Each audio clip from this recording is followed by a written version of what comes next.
कि जनाब शहबाज शरीफ साहब बस ज़बरदस्ती की जफ्फी डाल रहे हैं, कभी यूं हो रहे हैं कभी वो हो रहे हैं, और वो बेचारे तैयब अर्दवान जो हैं वो देख रहे हैं कि भाई इनको क्या हुआ। और ये आपके सामने आप देख रहे हैं सब कुछ कि बस किसी तरह जफ्फी पड़ जाए और पता नहीं क्या, शायद इससे कुछ पैसे मिल जाएंगे या क्या होगा। अच्छा, फिर उसके बाद आम ले गए हैं, आमों की किस्में बता रहे हैं, और उसमें वो देखें किस तरीके से यानी जो एक फ़नी सा लग रहा है, एक मज़ाहिया जिसा किरदार होता है, और वो किसी को खुश करने की कोशिश कर रहा है।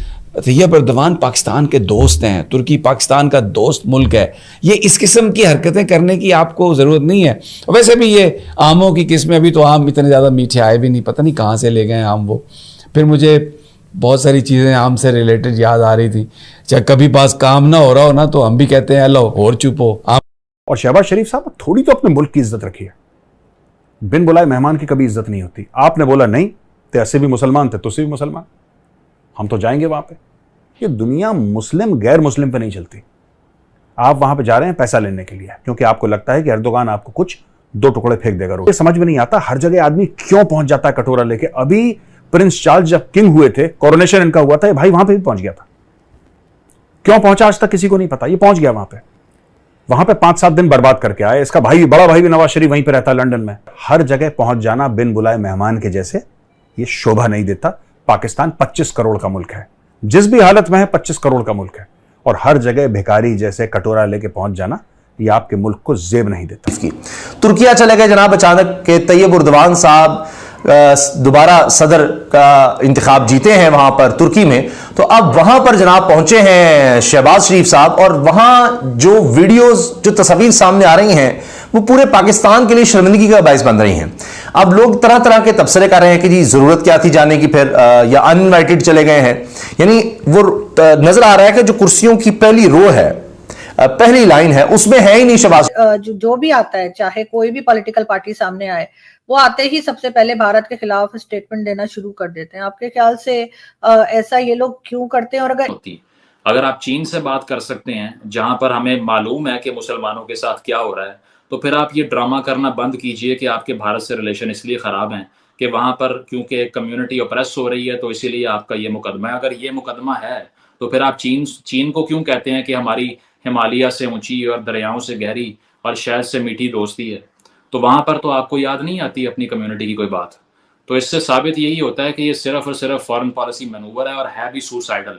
कि अवाम, जहाँ रेबीज़ की वैक्सीन हिंदुस्तान से आती है, जहाँ लिवर ट्रांसप्लांट हिंदुस्तान में होता है, यहाँ पर अस्पताल नहीं बना सके जहाँ हो सके, जहाँ एक सब्जी जो कि हमें 4 गुना कम कीमत पे वागा से आती हुई मिल सकती है, जो आप दुबई से मंगवानी पड़ती है ऊपर से घुमा के, वो इसीलिए ये सब नहीं हो पाता कि आपने प्रेजुडिस क्रिएट की हुई और आपने नफरत की बुनियाद पे एक रियासत कायम की हुई। ये भी बता रहे होंगे कहावतें और मुहावरे के हम इस तरह इसको इस्तेमाल करते हैं। बहरहाल इनको देख के तो मुझे याद आ रहा है कि जैसे वो कोरोना के दिनों में लोग कहते थे ना, हाथ ना मिलाएं, जफ्फी ना डाले, तो पिंड से आते थे ना बंदे, दित्तू आ गया या कोई और, तो 5 बंदे बैठे हैं, वो हर बंदे से हाथ मिलाते थे, सब बता रहे हैं।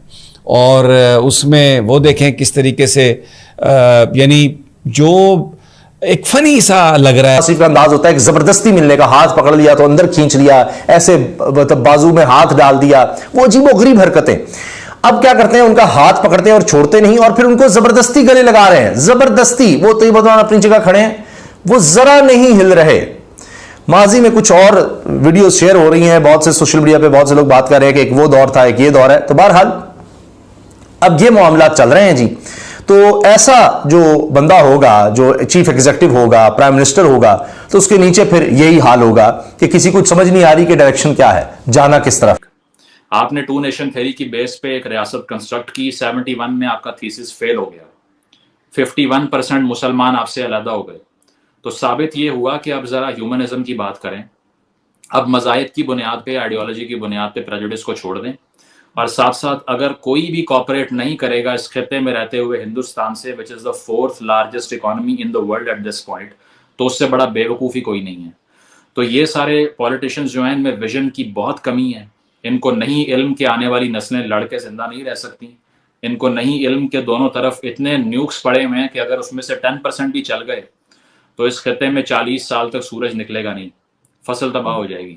तो ये जिंगोइज्म की और जंग की जो बातें करता है, दे लैक विजन एक्चुअली, और वो सिर्फ पैटी वोट्स लेने के लिए इस तरह की बातें करते हैं। जिसमें भी विजन होगा, जिसमें भी थोड़ा सा डेप्थ होगी, वो ऐसी हरकतें नहीं करेगा। इसीलिए मैं समझता हूँ कि PMLN की जो इंडिया की पॉलिसी थी वो शायद पीपल्स पार्टी से और PTI से बहुत बेहतर थी। चलो वाजपेयी साहब आए तो सही ना, मीनार पाकिस्तान में खड़े होकर उन्होंने खिताब किया, जो कि जेस्चर था कि वो पाकिस्तान को एक्सेप्ट कर रहे हैं। आपने फौरन बात कारगिल करवा दी। तो आपको चेंज करना पड़ेगा इस सारे पैराडाइम को जो 70 साल से क्रिएट करके आपको कुछ नहीं मिला। तो एक रियलिस्टिक और एक कहना ये चाहिए कि एक रियलिज्म बेस्ड फॉरेन पॉलिसी चाहिए। आइडियोलॉजिकल फॉरेन पॉलिसी ने पाकिस्तान को बहुत नुकसान पहुंचाया है। नहीं, आप बिल्कुल ठीक कह रहे हैं, लेकिन ज्यादातर लोग इस माइंडसेट के नहीं है जो जैसे आप बात कर रहे हैं। बहुत से लोग जो है उल्टा ही सोच। हेलो दोस्तों, स्वागत है आपका इंडिया पाकिस्तान न्यूज़ चैनल में। तो दोस्तों, जैसे कि आपने वीडियो में देखा, आइए जानते हैं वीडियो के बारे में। दोस्तों, जिस तुर्की को पाकिस्तान बिरादर मुल्क कहते नहीं थकता था, उसी टर्की में वहां के राष्ट्रपति तैयब अर्दोगान का राष्ट्रपति का शपथ समारोह था। उसमें बिन बुलाए मेहमान की तरह पाकिस्तान के राष्ट्रपति प्रधानमंत्री शहबाज शरीफ टर्की पहुँचे तो उन्हें निकाल दिया गया। जो पहली पंक्ति राष्ट्राध्यक्षों के लिए मिली हुई थी, उसमें उनको बैठाया ही नहीं गया, लिहाजा वो स्वदेश लौट आए। दोस्तों, व्यक्ति का मामला हो या फिर किसी देश का मामला हो, उसकी इज्जत और उसकी आदत उसके आर्थिक आधार पर आज की दुनिया में मिलता है। लेकिन पाकिस्तान को शायद यह समझ नहीं आ रहा है। पाकिस्तान ने कोई ऐसा देश नहीं छोड़ा है जिससे वह किसी न किसी रूप से कर्जा लिया हो, और वह भी एक बार नहीं कई बार। IMF से कर्जा लेने के लिए पाकिस्तान तो रिकॉर्ड 21 बार कर्जा ले लिया, लेकिन इसके बावजूद भी पाकिस्तान को यह समझ नहीं आता। वह सोचता है कि दुनिया में जितने भी मुस्लिम देश हैं वो पाकिस्तान के बिरादर मुल्क है, वो पाकिस्तान को बराबर का दर्जा देंगे। पाकिस्तान ले दे के एक एटमी हथियार मुल्क है, जिसके बल पर पाकिस्तान कहता है कि पूरी मुस्लिम दुनिया उसे आदर देंगे। लेकिन एटॉमिक हथियार किसी देश की इज्जत का मापदंड नहीं होता है। पाकिस्तान जिस मुगालते में है कि उसे उसके एटमी हथियार के बल पर जो आदर दिया जाएगा, उसका भ्रम अब चूर चूर हो गया है। तुर्की के राष्ट्रपति तैयब अर्दोगन वहाँ जो तीसरी बार राष्ट्रपति का चुनाव जीते हैं, और उनका कल शपथ समारोह ग्रहण था, इसलिए वह बिना बुलाए पाकिस्तान के प्रधानमंत्री शहबाज शरीफ तुर्की पहुंच गए।